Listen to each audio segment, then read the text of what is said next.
Hi friends, Nikki's കഫേയുടെ മറ്റൊരു video ബ്ലോഗിലേക്ക് എല്ലാ മാന്യ പ്രേക്ഷകർക്കും ഹൃദയം നിറഞ്ഞ സ്വാഗതം. അപ്പോൾ നമ്മളിപ്പം തിരുവനന്തപുരത്ത് നിന്ന് മങ്കയം വാട്ടർഫാൾസ് കാണാൻ പോവുകയാണ്. ഇപ്പോൾ നമ്മുടെ ബ്രേക്ക്ഫാസ്റ്റ് കഴിക്കാൻ വേണ്ടി ഇറങ്ങിയിരിക്കുകയാണ്. ബ്രേക്ക്ഫാസ്റ്റ് കഴിക്കാൻ വേണ്ടി ഇവിടെ ചെറിയൊരു കടയിലാണ് നമ്മൾ നിർത്തിയിരിക്കുന്നത്. കാരണം അതിനൊരു കാരണമുണ്ട്. അപ്പോൾ എനിക്ക് തോന്നുന്നു ഒരുപാട് നമ്മുടെ വീഡിയോ കാണുന്ന ഒരുപാട് പ്രവാസി സുഹൃത്തുക്കൾക്ക് എനിക്ക് തോന്നുന്നു ഒരു നൊസ്റ്റാൾജിയൊക്കെ ക്രിയേറ്റ് ചെയ്യാൻ വേണ്ടിയാണ് നമ്മൾ ഇവിടുന്ന് കഴിക്കുന്നത്. ഇവിടെ നമ്മൾ ദോശയും പിന്നെ പഴവും പിന്നെ ഗ്രീൻ പീസ് കറിയും പിന്നെ ബോളിയൊക്കെയാണ് കഴിക്കുന്നത്. അപ്പോൾ അത് നമ്മൾ ഈ വീഡിയോയിൽ ഉൾപ്പെടുത്തുന്നുണ്ട്. അപ്പോൾ ആ കാഴ്ചകൾ കണ്ടു നോക്കാം.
അപ്പോൾ ഞങ്ങളിപ്പം മങ്കയത്താണുള്ളത്. മങ്കയം വാട്ടർഫാൾസാണ് നിങ്ങൾ ബാക്ക് സൈഡിലായിട്ട് കാണുന്നത്.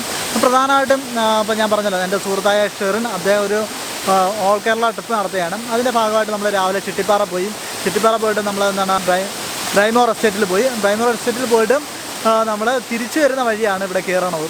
അപ്പോൾ വൈകുന്നേരം ഏകദേശം 6 മണിയായിട്ടുണ്ട്. അപ്പോൾ നമ്മളിവിടുന്ന് ചെറിയൊരു കുളിയൊക്കെ കഴിഞ്ഞൊന്ന് റിഫ്രഷ് ആയിട്ടാണ് തിരിച്ച് തിരുവനന്തപുരത്തേക്ക് പോകുന്നത്. പ്രധാനമായിട്ടും പറയാനുള്ളത് നമ്മളെ ബ്രൈമൂർ എസ്റ്റേറ്റിൻ്റെ വീഡിയോ, ബ്രൈമൂറിൻ്റെ എസ്റ്റേറ്റിൻ്റെ ടോപ്പിൽ വരെ നമ്മൾ പോയിട്ടുണ്ട്. അപ്പോൾ ആ വീഡിയോ നിങ്ങൾ പോയി കാണുക. പിന്നെ ഇതിനകത്തിൽ പ്രത്യേകിച്ച് ഈ വീഡിയോയിൽ നമുക്ക് ഒരുപാട് കാര്യങ്ങളുള്ള ഈ സ്ഥലം നമ്മൾ ഒന്ന് പരിചയപ്പെടുത്തും. മങ്കയം വാട്ടർഫാൾസ് നിങ്ങൾക്ക് പരിചയപ്പെടുത്തുന്നത്. എനിക്കൊന്ന് മഴയുള്ളപ്പോൾ വരുന്നതായിരിക്കും നല്ലത്. അപ്പോൾ വെള്ളം ഒരുപാട് കുറവാണ്. ഇപ്പം ഞങ്ങൾ ജനുവരി മാസത്തിലാണ് ഇവിടെ വന്നിരിക്കുന്നത്. 2020 ജനുവരി മാസത്തിലാണ് ഇവിടെ വന്നിരിക്കുന്നത്. അതോടൊപ്പം തന്നെ വരുന്ന വഴിക്കാണെങ്കിലും നമുക്ക് ടിക്കറ്റ് ചാർജ് ഉണ്ട്. ടിക്കറ്റ് ചാർജ് 30 രൂപയായിരുന്നു. ആ 30 രൂപ ടിക്കറ്റ് തന്നെ മതി നമുക്ക് ടോപ്പിൽ ബ്രൈമൂർ എസ്റ്റേറ്റിലും പോകാൻ നമുക്ക് വേണ്ടി വന്നത്. പിന്നെ ക്യാമറയ്ക്ക് ഒരു 25 റുപ്പീസ് ആയിട്ടുണ്ട് ക്യാമറ, അത്രയുള്ള. പിന്നെ വീഡിയോ ക്യാമറ ഷൂട്ട് ചെയ്യണമെങ്കിൽ 150 രൂപയാവും. സോ അപ്പോൾ നമുക്ക് ഇവിടെ വന്ന് കഴിഞ്ഞാൽ പിന്നെ സ്ത്രീകൾക്ക് കുളിക്കാനായിട്ട് സെപ്പറേറ്റ് ഇടമുണ്ട്. കുറച്ച് സേഫായിട്ട് തന്നെ നമുക്കിവിടെ കുളിക്കാൻ കഴിയും. മങ്കയത്ത് ഇപ്പം നമ്മളിപ്പോൾ കുളിച്ചിട്ട് നിൽക്കുകയാണ്. നല്ല തണുത്ത വെള്ളമാണ്. അപ്പോൾ ഈവനിങ് ആയതുകൊണ്ട് നമുക്ക് തന്നെ നന്നായിട്ട് എൻജോയ് ചെയ്ത് നമ്മൾ നല്ല കാം അറ്റ്മോസ്ഫിയറാണ്. ഇപ്പോൾ വെള്ളത്തിൻ്റെ ആ വെള്ളം വീഴുന്ന സൗണ്ട് നിങ്ങൾ കേൾക്കുന്നുണ്ട്. പിന്നെ ബാക്കിയെല്ലാം അറ്റ്മോസ്ഫിയറാണ്, നല്ല കാട്, അതിൻ്റെ ഒരു ശാന്തതയൊക്കെ നമുക്ക് കിട്ടുന്നുണ്ട്. ആ വെള്ളം വീഴുന്ന സൗണ്ട് കേൾക്കുന്നത് തന്നെ വളരെ സന്തോഷമാണ്.